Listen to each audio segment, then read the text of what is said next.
सुहानी युवराज की तरफ देखकर कहती है ही हैज अ फैमिली, और उसकी फैमिली निशा के हाथ लग गई है। सुहानी की बात सुनकर युवराज हैरान रह जाता है। पिछले 3 सालों में उसने राघव के बारे में पता लगाने के लिए क्या कुछ नहीं किया था, लेकिन उसे सिर्फ यही पता चला कि राघव का इस दुनिया में कोई भी नहीं है। निशा राघव को पूरा वीडियो दिखाकर अपना फोन वापस ले लेती है। अब राघव के चेहरे पर गुस्सा, डर और मायूसी एक साथ देखी जा सकती थी। निशा अपने कदम पीछे लेते हुए कहती है, तो अब तुम क्या चाहते हो कि मैं तुमसे वो फिल्मी लाइन कहूँ कि अगर अपनी बीवी बच्चों को जिंदा देखना चाहते हो तो मुझे सब सच सच बता दो। निशा ने ये लाइन बिल्कुल एक प्रोफेशनल एक्टर की तरह कही थी। राघव डर और गुस्से के साथ कहता, अगर मेरी फैमिली को कुछ भी हुआ ना। निशा बेपरवाही के साथ राघव की बात बीच में ही काटते हुए कहती है, तो मैं तेरा खून पी जाऊंगा, यही ना। निशा आगे कहती, तुम रहने दो, मेरा खून तुम डाइजेस्ट नहीं कर पाओगे। ये सुनकर विवेक हंसते हुए सुहानी से कहता है, इसे बस एक मौका चाहिए और फिर इसका ड्रामा शुरू हो जाता है। अब सुहानी, निशा और विवेक स्माइल कर रहे थे, लेकिन युवराज का मूड बिल्कुल भी लाइट नहीं था। उसे जल्द से जल्द वो सब कुछ जानना था जो कुछ भी राघव को पता था। युवराज एक चेयर लेकर उसे राघव के ठीक सामने रख देता है और उसके बाल अपनी मुट्ठी में लेकर उसे खींचते हुए कहता, चल अब वो सब कुछ बता जो अब तक तू हमसे छुपा रहा था। युवराज का ये एग्रेशन देखकर निशा, सुहानी और विवेक के चेहरे से वो स्माइल गायब हो जाती है। राघव अपनी नजरें चुराते हुए कहता, क्या जानना चाहते हो तुम लोग? मैंने कुछ भी गलत नहीं किया है। मेरी गलती बस इतनी है कि मैंने सबसे छुपकर अपना एक परिवार बना लिया है। यहाँ महेश भाई साहब की वजह से मेरे बहुत से दुश्मन बन गए थे, इसलिए मुझे अपनी फैमिली को सबसे छुपा कर रखना पड़ा। राघव की बात सुनकर निशा चिढ़ते हुए कहते, ओ निरूपा राय की थर्ड कॉपी, अपनी ओवर एक्टिंग बंद कर और सच बताना शुरू कर। हम सबको ये बात अच्छे से पता है कि तुम सुहानी और उसके मॉम डैड को मारना चाहता था। अब तू चुपचाप सच बता दे, वरना तुझे पता नहीं है कि मैं तेरी फैमिली के साथ क्या कर सकती हूँ। मेरी इस क्यूट सी शक्ल पर मत जाना, मैं बहुत डेंजरस हूँ। निशा की बात सुनकर सुहानी और विवेक उसे आंखें फाड़कर देखने लगते हैं। उन्हें समझ नहीं आ रहा था कि निशा ऐसा क्यों कह रही है कि राघव ने सुहानी और उसके पेरेंट्स को मारने की कोशिश की थी। ऐसी तो कोई बात इन्हें पता ही नहीं चली थी। उन दोनों से अलग युवराज को साफ समझ में आ रहा था कि निशा बस एक तुक्का मार रही है। ये सब सुनकर राघव हैरानी से निशा को देखता रहता है। कुछ देर के बाद वो गुस्से से कहता, हाँ मैं उन सबको तभी मार देना चाहता था, लेकिन कभी ऐसा कर नहीं पाया। राघव की बात सुनकर निशा, सुहानी और विवेक एक साथ लगभग चीखते हुए कहते हैं, क्या? निशा को भी उम्मीद नहीं थी कि राघव सच में ऐसा कुछ करना चाहता था। उसे लगा था कि राघव ने कोई छोटा मोटा कांड किया होगा और उस पर बड़ा इल्जाम लगाने के बाद वो खुद को बचाने के लिए अपने छोटे क्राइम को एक्सेप्ट कर लेगा। निशा को भी उतना ही हैरान देखकर विवेक, सुहानी और राघव उसे घूरने लगते हैं। अगले ही पल निशा खुद को संभालते हुए कहते हैं, मेरा मतलब हाँ, तुम उन सबको बहुत पहले से मारना चाहते थे और ये बात मैं कब से जानती हूँ। निशा उन सबके सामने अपना इंप्रेशन खराब नहीं होने देना चाहती थी। युवराज के अलावा ये बात और किसी को समझ में नहीं आ रही थी। सुहानी गुस्से से राघव को घूरते हुए कहती है, तुम हम सबको मारना चाहते थे। मेरे पापा तुम्हें अपना भाई मानते थे और तुम्हारे मन में इतनी गंदगी भरी हुई है।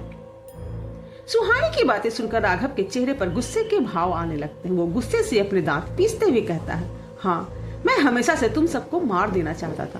तेरा बाप सिर्फ कहने के लिए मुझे भाई मानता था। अगर सच में ऐसा होता तो उसने मुझे सिर्फ अपना बॉडीगार्ड बनाकर ही नहीं रखा होता। युवराज राघव की बात को बीच में ही काटते हुए कहता है, मुझे तेरी दुख भरी कहानी सुनने में कोई इंटरेस्ट नहीं है। तू जानता है कि मैं क्या जानना चाहता हूँ, तो बस अब अपना मुंह खोलना शुरू कर और बकवास करना बंद कर। युवराज की वार्निंग सुनकर राघव कहना शुरू करता है, मैं एक अनाथ था। मुझे महेश भाई साहब के पिता एक दिन अपने घर लेकर आए थे और उसके बाद से मैं महेश भाई साहब के साथ ही बड़ा हुआ। मैंने हमेशा उनको पूरे ऐसे आराम के साथ बड़ा होते देखा था। जैसी जिंदगी मैं चाहता था वो बिल्कुल वैसी जिंदगी ही जी रहे थे। जब मैं जवान हुआ तो मुझे एक लड़की से प्यार हो गया था। उसका नाम शिवानी था और मैं उससे शादी करना चाहता था।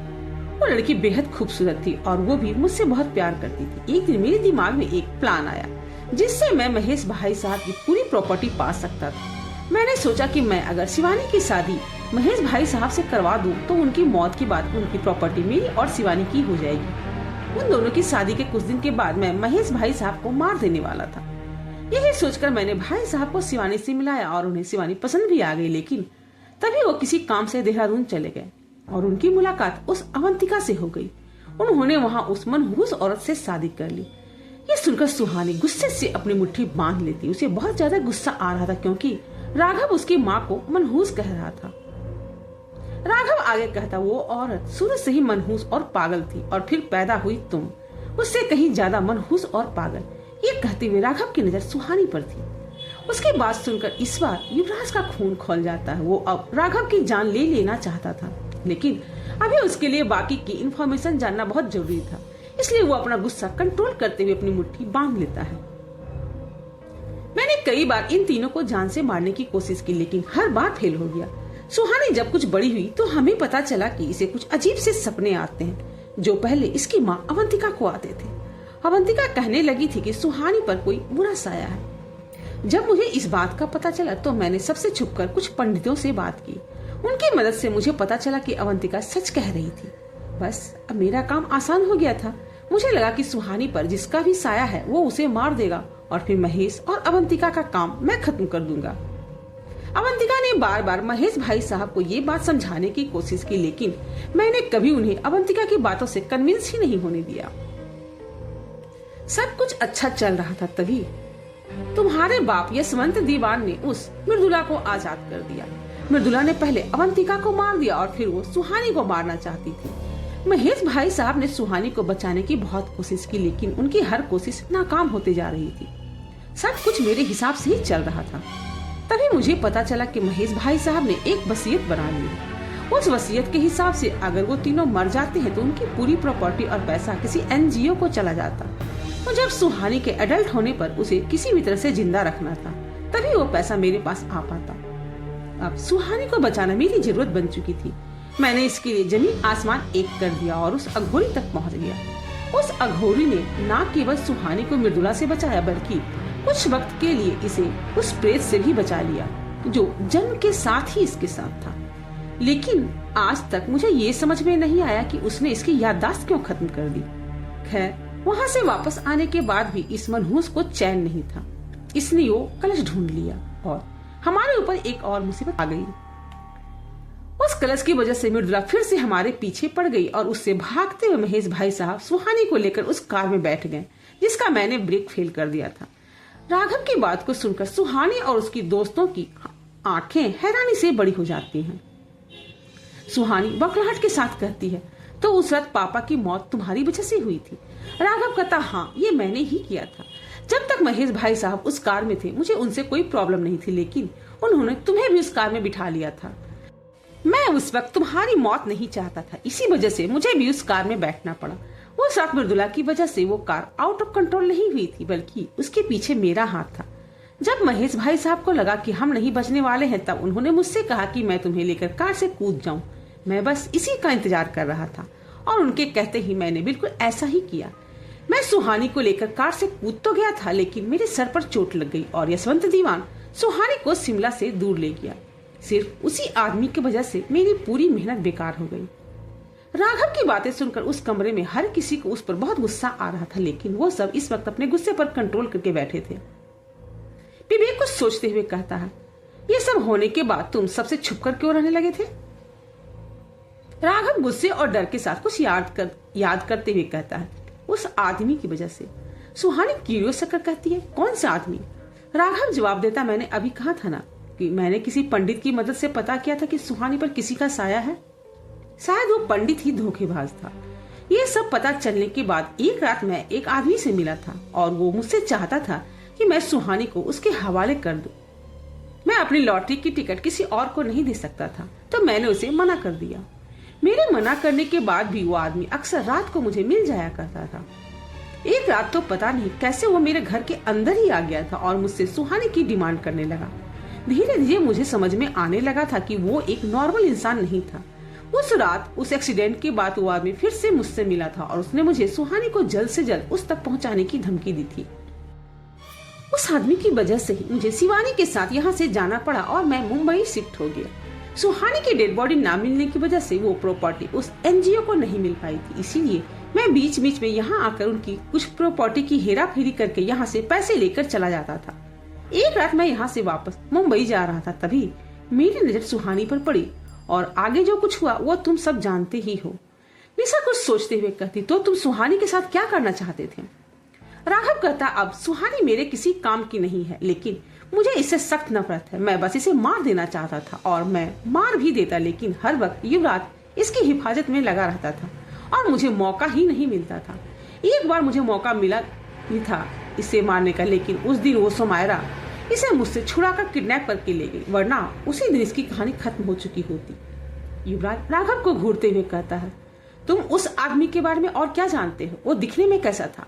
राघव जवाब देता, वो हमेशा मुझसे रात के अंधेरे में मिलता था, जहाँ बिल्कुल रोशनी नहीं होती थी। मैंने कभी उसका चेहरा नहीं देखा, लेकिन वो काफी लंबा चौड़ा था। युवराज राघव को देखते हुए उन तीनों से कहता, आई होप अब तुम लोगों को अपने सवालों के सारे जवाब मिल चुके होंगे, तो अब मुझे इसके साथ अकेला छोड़ दो। अभी इसकी कुछ खातिरदारी बाकी है। युवराज को राघव से अभी भी बहुत कुछ पूछना था। युवराज के ऐसा कहने पर निशा, सुहानी और विवेक एक दूसरे की तरफ देखने लगते हैं और फिर बिना कुछ कहे वहां से चले जाते हैं। उनके जाने के बाद युवराज गुस्से से साथ कहता है, अब तू मुझे बताएगा कि पूरा सच क्या है? इसके बाद फिर से उस कमरे से राघव के दर्द से चीखने की आवाज गूंजने लगती है। सुहानी, निशा और विवेक उस बिल्डिंग से निकलकर अपनी कार से पास आ जाते हैं। सुहानी निशा से कहती, निशा मुझे एक बात समझ में नहीं आई। निशा कहती, हाँ पूछो। मेरा जन्म ही तुम नासमझ लोगों को समझाने के लिए हुआ है। सुहानी निशा की बात को इग्नोर करते हुए कहती है, तुझे कैसे पता चला कि राघव मुझे मम्मी पापा को मारना चाहता था? निशा कुछ सीरियस होकर कहती है, तुम लोगों को पता है मैंने अपनी लाइफ में सिर्फ एक ही बात सीखी है। सुहानी और विवेक भी सीरियस होकर एक साथ कहते हैं, क्या? निशा कहते, बस वही मुझे याद नहीं आ रही है, जैसे ही याद आ जाएगी तुम दोनों को बता दूंगी। ये कहकर निशा कार के अंदर बैठ जाती है। विवेक सर हिलाते हुए कहता है, इसका कुछ नहीं हो सकता। सुहानी मुस्कुराते हुए कहती है, इसका कुछ होना भी नहीं चाहिए, ये ऐसे ही बेस्ट है। जो काम लोग इतने पावर्स के साथ भी नहीं कर पाते, ये उस काम को बहुत ही आसानी के साथ कर लेती है। विवेक धीमी आवाज में कहता, हाँ लेकिन ये बात इसके सामने मत कहना। विवेक के ऐसा कहने पर वो दोनों हंसने लगते हैं और कार के अंदर जाकर बैठ जाते हैं। उनकी कार दीवान बिला की तरफ बढ़ जाती है। उनके जाने के बाद जंगल के अंदर से एक लंबा चौड़ा आदमी बाहर आता है। वो इस वक्त उनकी कार की तरफ ही देख रहा था। उन्हें देखते हुए वो आदमी कहता है, अब तो वो उस प्रेत से आजाद हो चुकी है। अब मैं इसकी जिंदगी को बहुत आसानी से हैंडल कर सकता हूँ। रात हो चुकी थी। अर्नब हाथों में खाने का ट्रे लिए हुए दरवाजे के पास खड़ा था। वो ट्रे को एक हाथ से पकड़कर डोर नॉक करता है। अंदर से समायरा का कोई रिस्पांस नहीं आता। एक दो बार नॉक करने के बाद भी जब अर्नब को समायरा की आवाज सुनाई नहीं देती तो वो दरवाजा खोलकर अंदर आ जाता है। अंदर आकर अर्नब देखता है कि समायरा बेजान सी बेड पर पड़ी थी। समायरा की ऐसी हालत देखकर अर्नब घबरा जाता है और भागते हुए उसके पास जाता है। अर्नब बेड पर बैठकर समायरा को अपनी बाहों में ले लेता है और उसके चेहरे पर थपकी मारते हुए उसे जगाने की कोशिश करता है। उसकी बहुत कोशिशों के बाद भी समायरा होश में नहीं आ रही थी। ये देखकर अर्नब बहुत ज्यादा डर जाता है। अभिज्ञान के हमले के बाद से समायरा की हालत धीरे धीरे और भी ज्यादा खराब होती जा रही थी। अर्नब को जब कुछ समझ नहीं आता तो वो युवराज को कॉल करके समायरा की कंडीशन के बारे में बताता है। कुछ देर के बाद युवराज और सुहानी भी उस रूम में थे। समायरा बेड पर लेटी थी और युवराज समझने की कोशिश कर रहा था कि समायरा को हुआ क्या है। अर्नब बेचैनी से एक बार युवराज को तो एक बार समायरा को ही देख रहा था। जब अर्नब से रहा नहीं जाता तो वो युवराज से पूछ ही लेता है, समायरा को आखिर हुआ क्या है? युवराज वहां से उठते हुए कहता है, उस प्रेत ने समायरा के शरीर पर नहीं बल्कि उसकी ऊर्जा पर हमला किया था। अगर बॉडी की बात होती तो मैं अब तक इसे हील कर चुका होता। लेकिन ये कहते हुए युवराज रुक जाता है। अर्नब परेशान होकर कहता है, लेकिन क्या मिस्टर युवराज, क्या आप समायरा को ठीक करने के लिए कुछ नहीं कर सकते? युवराज कहता है, मैं नहीं कर सकता लेकिन शायद सुहानी कर सकती है। ये कहकर युवराज पास खड़ी सुहानी की ओर देखने लगता है। अर्नब भी उम्मीद भरी नजरों से उसे ही देख रहा था। युवराज की बात सुनकर सुहानी डर और हैरानी के साथ कहती, मैं समायरा को कैसे ठीक कर सकती हूँ? युवराज सुहानी के पास आकर कहता, सुहानी मेरी बात ध्यान से सुनो। तुम भी जानती हो कि तुम्हारा मुझ पर क्या असर होता है। मैं जानता हूँ कि ये सब तुमसे अनजाने में होता, लेकिन अब तुम्हें कोशिश करनी होगी। अगर हमने जल्द से जल्द कुछ नहीं किया तो समायरा को नहीं बचा पाएंगे। आखिरी लाइन युवराज ने बहुत धीमे आवाज में कही थी। वो अर्नब को डराना नहीं चाहता था। सुहानी युवराज को समझाने की कोशिश करते हुए कहती, युवराज सर, मैं भी चाहती हूँ कि समायरा को कुछ ना हो, बट ट्रस्ट मी, मैं नहीं जानती कि मैं ये कैसे कर पाती हूँ। कहीं मेरी वजह से समायरा को कुछ हो गया तो। युवराज सुहानी की बाहों को पकड़कर उसकी आंखों में देखते हुए कहता, हमें कोशिश करनी होगी, हमारे पास और कोई रास्ता नहीं है। युवराज की बात सुनकर सुहानी अर्नब की तरफ देखती, जो डर और बेचैनी के साथ समायरा को ही देख रहा था। सुहानी ना चाहते हुए भी युवराज से कहती, ठीक है, मैं कोशिश करूंगी। युवराज सुहानी का हाथ पकड़कर उसे समायरा के पास ले जाता है। सुहानी समायरा के पास जाकर वहीं बैठ जाती और सुहानी एक गहरी सांस लेकर अपनी आंखें बंद कर लेती। वो अब याद करने की कोशिश कर रही थी कि हर बार वो युवराज के पावर्स को कैसे कंट्रोल कर पाती थी। उस वक्त उसका माइंड और इमोशंस किस कंडीशन में होता था। सुहानी हर वो छोटी से बड़ी बातें याद करने की कोशिश कर रही थी जो उसके साथ हुआ था जब भी उसने युवराज की एनर्जी को इफेक्ट किया था। कुछ देर के बाद सुहानी अपनी आंखें खोलकर युवराज की तरफ देखती है। युवराज उसे आगे बढ़ने का इशारा करता है। सुहानी समायरा का हाथ अपने दोनों हाथों में ले लेती और अपनी आंखें बंद कर लेती है। उसे नहीं पता था कि उसे अब आगे क्या करना है। वो इस वक्त बस अपना माइंड सेट उस तरह से रखने की कोशिश कर रही थी जैसा तब था जब उसने युवराज को कंट्रोल किया हुआ था। कुछ देर के बाद सुहानी अपनी आंखें खोल लेती है। आंखें खोलकर वो देखती है कि समायरा अभी भी उसी हालत में बेड पर पड़ी थी। ये देखकर सुहानी निराश हो जाती है और युवराज से कहती है, मैंने कहा था ना कि ये मुझसे नहीं होगा। अर्नब भी परेशान होकर युवराज से कहता है, अब हम क्या करेंगे।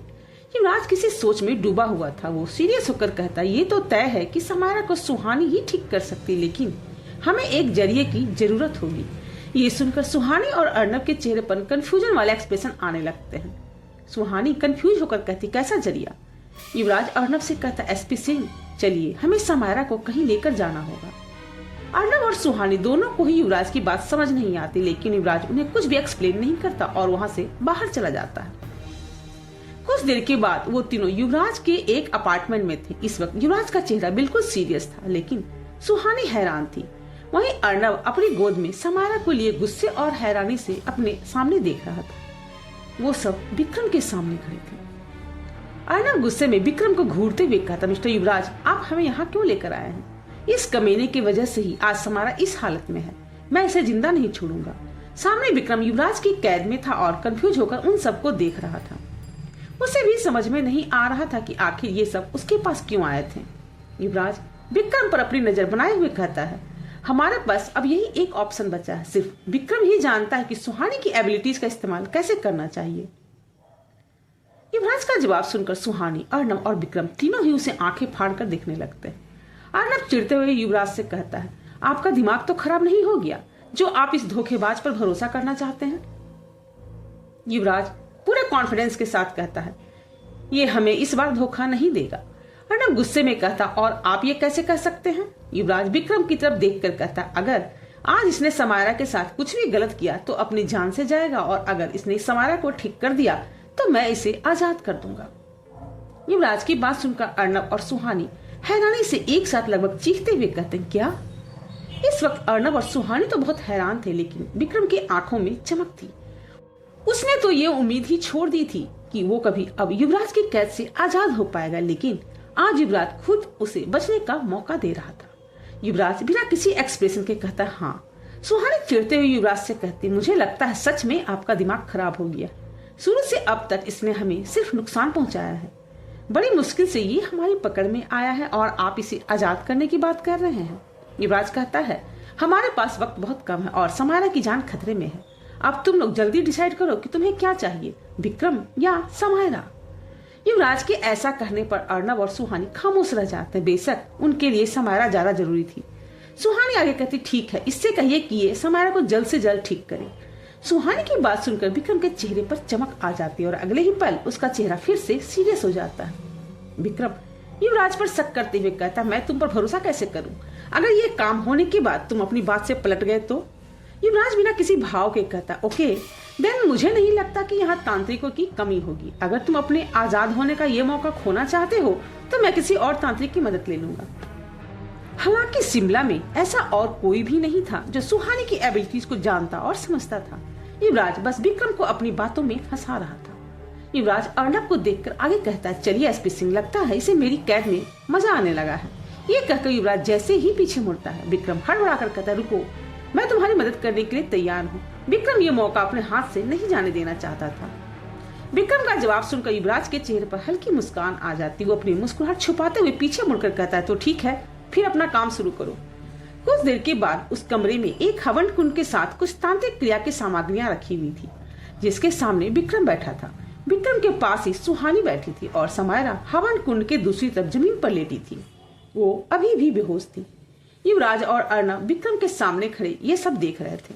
विक्रम अपना अनुष्ठान शुरू करता है। अर्नब और सुहानी उसे शक भरी नजरों से देख रहे थे। उन्हें विक्रम पर बिल्कुल भी विश्वास नहीं था। ये सब उनके लिए किसी जुए की तरह था जो उन्हें खेलना ही पड़ा। युवराज बड़े गौर से विक्रम को ऑब्जर्व कर रहा था। वो इस बात के लिए बिल्कुल तैयार था कि विक्रम की एक गलती पर ही वो उसे खत्म कर देगा, और विक्रम को भी इसी बात का डर था। कुछ देर तक आहुति देने के बाद विक्रम सुहानी से कहता है, अपना हाथ आगे करके अपनी आंखें बंद कर लो। विक्रम की बात सुनकर सुहानी की नजर युवराज पर जाती है। युवराज उसे विक्रम की बात मानने के लिए इशारा करता है। युवराज का इशारा समझकर सुहानी बिल्कुल वैसा ही करती है जैसा विक्रम ने कहा था। विक्रम कुछ मंत्र पढ़ते हुए सुहानी की हथेली पर भी वही चीजें डालने लगता है जिसकी उसने हवन कुंड में आहुति दी थी। कुछ देर के बाद विक्रम सुहानी से कहता है, अब जाकर अपना ये हाथ समायरा के सर पर रख दो। सुहानी अपनी आंखें खोलती और समायरा के पास जाकर उसके सर पर अपना हाथ रख देती। सुहानी को बिल्कुल समझ में नहीं आ रहा था कि उसके साथ आखिर क्या हो रहा था। कुछ देर तक सुहानी इसी तरह से समायरा के सर पर अपना हाथ रखती है। फिर विक्रम उससे कहता है, अपना हाथ हटा दो, वो अब ठीक हो रही है। विक्रम के ऐसा कहने पर अर्नब और सुहानी दोनों की नजर युवराज पर जाती है। युवराज फौरन समायरा के पास जाकर उसके सर पर अपना हाथ रखकर कुछ महसूस करने की कोशिश करता है। युवराज अर्नब की तरफ देखकर कहता है, ये सही कह रहा है, समायरा अब ठीक है।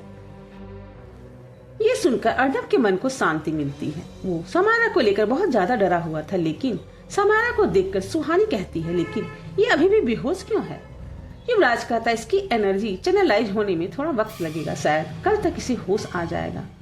अर्नब को युवराज पर पूरा भरोसा था, इसलिए वो कोई भी सवाल नहीं करता। युवराज आगे कहता है, एसपी सिंह, अब हमें यहाँ से चलना चाहिए। युवराज की बात सुनकर विक्रम बौखलाहट के साथ कहता है, अब क्या मैं भी जा सकता हूँ? विक्रम के ऐसा कहने पर सुहानी और अर्नब उसे घिन भरी नजरों से देखने लगते हैं। भले ही उसने अभी समायरा की जान बचाई थी, लेकिन इससे पहले उसने जितना गलत किया था उसके लिए उसे माफ नहीं किया जा सकता था। युवराज विक्रम को देखकर कहता, ओह हाँ, मैं तो तुम्हारे बारे में भूल ही गया था। युवराज के ऐसा कहते ही विक्रम के चारों तरफ वही लाल रोशनी का घेरा बन जाता है जिससे युवराज ने पहले उसे कैद किया हुआ था। ये देखकर अर्नब और सुहानी हैरान रह जाते हैं। उन्हें समझ नहीं आ रहा था कि युवराज आखिर क्या कर रहा है। विक्रम गुस्से से चीखते हुए कहता, तुमने कहा था ना कि तुम मुझे आजाद कर दोगे। युवराज बेपरवाही के साथ कहता, तुम्हें क्या लगता है मैं झूठ नहीं बोल सकता? मेरी बीवी से पूछो, हमारा अभी इसी वजह से झगड़ा चल रहा है। ये कहकर युवराज सुहानी को देखने लगता, जो अभी भी हैरानी से उसे ही घूर रही थी। वो युवराज की आंखों में चमक साफ देख सकती थी। विक्रम और भी ज्यादा चीखते हुए कहता है, तुम मेरे साथ ऐसा नहीं कर सकते। युवराज उसे जवाब देते हुए कहता है, तुम्हें क्या लगता है धोखे पर तुम्हारा ही कॉपीराइट है? अब तुम्हें भी पता चलना चाहिए कि जब कोई धोखा देता है तो कैसा लगता है। वैसे इसे जैसे को तैसा कहते हैं। ये कहकर युवराज अर्नब और सुहानी को वहां से निकलने का इशारा करता है और उनके जाने के बाद खुद भी वहां से बाहर निकल जाता है। विक्रम अब गुस्से में चिल्लाने के अलावा और कुछ भी नहीं कर सकता था। आज पहली बार उसने अपनी ही दवा टेस्ट की थी जो बहुत कड़वी थी। उस कमरे में विक्रम के गुस्से से चीखने की आवाज गूंजने लगती है। युवराज अर्नब और समायरा को अपने घर ही लेकर आ जाता है और उन्हें गेस्ट रूम में आराम करने के लिए छोड़ देता है। युवराज जब अपने रूम में था, वो काउच पर अपना सर टेक कर आंखें बंद किए कुछ सोच रहा था। कुछ देर के बाद सुहानी वॉशरूम से बाहर आती ही उसकी नजर युवराज पर जाती है। युवराज को देखते ही सुहानी समझ जाती है कि वो इस वक्त काफी परेशान है। पिछले कुछ दिनों से उन सब के लिए बहुत सारे मुश्किलों भरे दिन थे और सुहानी जानती थी कि युवराज ने बड़ी मुश्किल से वो सब हैंडल किया है। सुहानी के कदमों की आहट सुनकर युवराज अपनी आंखें खोल लेता है। सुहानी युवराज के पास जाकर थोड़े संकोच के साथ कहती है, युवराज सर क्या बात है, आप परेशान लग रहे हैं? युवराज ना में अपना सर हिलाकर कहता, कुछ नहीं। युवराज सुहानी को परेशान नहीं करना चाहता था, इसीलिए वो उससे कुछ नहीं कहता। युवराज के इस रिस्पॉन्स से सुहानी को फिर से गुस्सा आ जाता और वो युवराज को ताना मारते हुए कहती, हाँ आप मुझे क्यों बताएंगे? कल आपकी सहेली को होश आ जाएगा, फिर उससे आप सब कुछ शेयर करना। वो तो आपकी बेस्ट फ्रेंड है ना। सुहानी की बात सुनकर युवराज का ध्यान उन बातों से हट जाता है जिनके बारे में वो सोच रहा था। युवराज काउच से उठकर सुहानी के पास जाता है और लाइट मूड में उससे कहता है, एक्चुअली मैं तुमसे शेयर करना चाहता हूँ कि मैं क्या सोच रहा था। सुहानी क्यूरियस होकर कहती, क्या? युवराज आगे कहता, मैं विक्रम की कही बात के बारे में सोच रहा था जो उसने उस दिन कही थी। सुहानी कुछ याद करने की कोशिश करते हुए कहती, किस दिन? युवराज हल्के स्माइल के साथ कहता, अरे उस दिन जब वो इस रूम में आया था और उसकी बात सुनकर तुम्हें गुस्सा भी आ गया था। युवराज की बात सुनकर सुहानी का चेहरा शर्म से लाल हो जाता और वो बिना कुछ कहे अपनी नजरें फेरकर वहां से जाने लगती है। युवराज सुहानी का हाथ पकड़कर उसे अपनी तरफ खींच लेता और उसकी कमर को कसकर पकड़ लेता है। युवराज के इस फास्ट मूव से सुहानी दंग रह जाती है। सुहानी के वापस आने के बाद युवराज ने कभी उसके साथ ऐसा बिहेव नहीं किया था। युवराज एक हाथ से सुहानी की कमर को पकड़कर दूसरे हाथ से उसके बालों को ठीक करते हुए कहता है, विक्रम के रिमाइंड कराने के बाद ही मुझे समझ में आया कि वो कह तो सही ही रहा था। हमारी शादी को अब 3 साल हो चुके हैं और हमारे बीच। सुहानी युवराज की बात को बीच में ही काटते हुए कहती, युवराज सर आप ये कैसी बातें कर रहे हैं? युवराज सुहानी को छेड़ते हुए कहता, वही जो मुझे अपनी बीवी से करनी चाहिए। सुहानी अब बुरी तरह से नर्वस हो चुकी थी। 3 साल बाद आज वो युवराज के इतने पास थी और वो शर्म की वजह से युवराज से नजरें नहीं मिला पा रही थी। अगर आप कहानी को एंजॉय कर रहे हैं तो मेरी चैनल को लाइक, शेयर और सब्सक्राइब भी जरूर करें और कमेंट करके बताएं कि मेरी इन कहानियों को आप कहां से देख रहे हैं। Thanks for watching.